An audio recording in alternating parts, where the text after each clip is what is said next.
నమస్తే అండి. ఈరోజు నేను చాలా టేస్టీగా ఉండే అమ్మమ్మల కాలం నాటి వెల్లుల్లి కోడిగుడ్లు పులుసు చేస్తానండి. ఇది చాలా టేస్టీగా ఉంటుంది. ఒకసారి మీరు ట్రై చేయండి. ముందు ఆయిల్ పెట్టుకున్నానండి. ఆయిల్ వేడెక్కిందండి. ఇప్పుడు ఆవాలు జీలకర్ర వేసుకుందాం. కొద్దిగా ఎక్కువ వేసుకోవాలండి. ఇందులో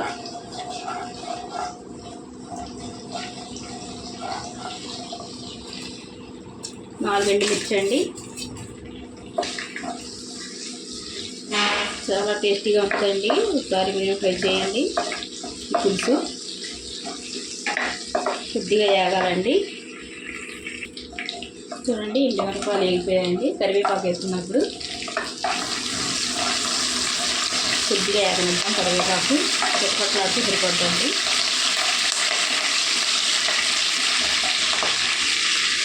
చూడండి, 4 ఉల్లిపాయలు పేస్ట్ చేసుకున్నానండి. వేసుకున్నాం.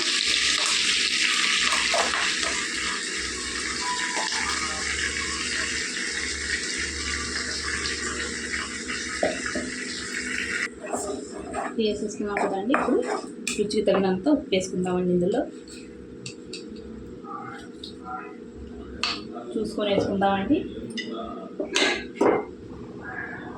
పసుపు అండి. ఉల్లిపాయలు బాగా వేగనిద్దామండి. కలుపుకొని బాగాని. చూడండి, కొద్దిగా వేగిందండి ఉల్లిపాయలు. ఇప్పుడు 4 వెల్లుల్లిపాయలు అండి ఒలిసి పొట్టు తీసి పెట్టుకున్నానండి. వేసుకుందాం ఇందులోకి. వెల్లుల్లిపాయలు చాలా మంచిది కదండి హెల్త్కి. ఇలా పులుసులు వేసుకుంటే చాలా టేస్టీగా ఉంటుందండి. ఇందులోనే మనం కొద్దిగా మసాలా వేసుకుందామండి.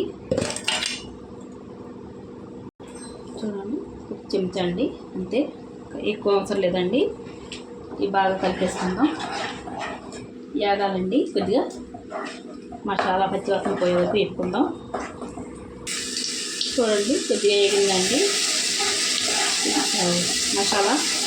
ఇప్పుడు కారం వేసుకుందామండి. ఇందులో చూసుకొని వేసుకోవాలి. పులుసు కదండి, కొద్దిగా ఎక్కువ పడుతుంది. కాకపోతే నేను పచ్చిమిరపకాయలు ఎక్కువ వేసుకుంటాను కదండి, దాని గురించి చూసి వేసుకుంటాను. కారం మీరు ఎక్కువ తింటే ఎక్కువ వేసుకోండి కారం. కొద్దిగా ఎగనిద్దామండి. ఇందులో పచ్చివాసన పోయే వరకు కారం. అంటే ఒకసారి ఇలా కలుపుకుంటే పచ్చివాసన పోతుందండి. ఎక్కువ కూడా కలుపుకోవడం లేదు.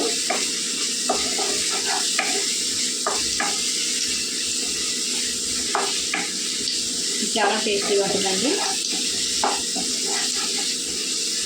నేను చిన్నప్పుడైతే చాలా ఎక్కువ తీసి తినేవాళ్ళం. ఈ పులుసు ఇప్పుడు ఎక్కువ చేసేవాళ్ళు. ఇలాగా హెల్తీ కదండి. వెల్లుల్లిపాయలు ఇలాగే చేసేవాళ్ళు వేసి. చూడండి, వేసిపోయింది కదండి. ఒక 6 పచ్చిమిరపకాయలు వేసుకుందామండి. నిలువ చీరి ఇలా వేసుకుంటే పులుసులో తినడానికి కూడా బాగుంటాయండి. పచ్చిమిరపకాయలు టేస్టీగా ఉంటాయి పులుసులో. ఒక్క నిమిషం వేగనిద్దామండి. చూడండి, ఒక్క నిమిషం వేగిపోయిందండి. ఇప్పుడు చింతపండు పులుసు చేసుకుందామండి. చిన్న నిమ్మకాయ సైజు తీసుకున్నానండి, తీసుకొని ఉంచుకున్నాను. వేసుకున్న పులుసు ఇందులోకి పులుసు పట్టేద్దండి. ఎందుకంటే మన కారం పచ్చిమిర్చి అన్నీ వేసుకున్నాం కదండి.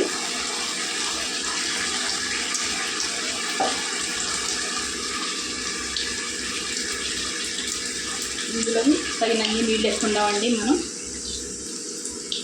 నేనైతే ఒక గ్లాస్ వేసాను. చూసుకొని వేసుకుందామండి. ఇది బాగా కలిపేసుకొని ఇంకొక 1/2 గ్లాస్ వేసుకుందామండి. ఇంకొక 1/2 గ్లాస్ అండి. ఇప్పుడు ఉప్పు అది చూసుకోవాలండి. ఇప్పుడే చూసుకోవాలండి ఉప్పు.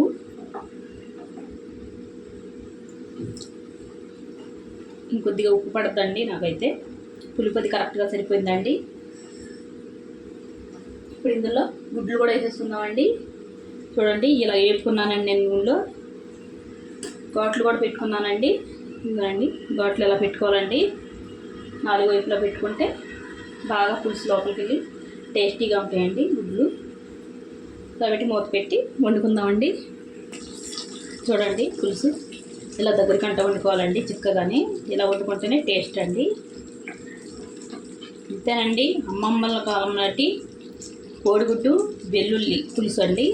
చాలా టేస్టీగా ఉంటుంది. ఒకసారి మీరు ట్రై చేయండి. నచ్చితే లైక్, షేర్, సబ్స్క్రైబ్ చేసుకోండి.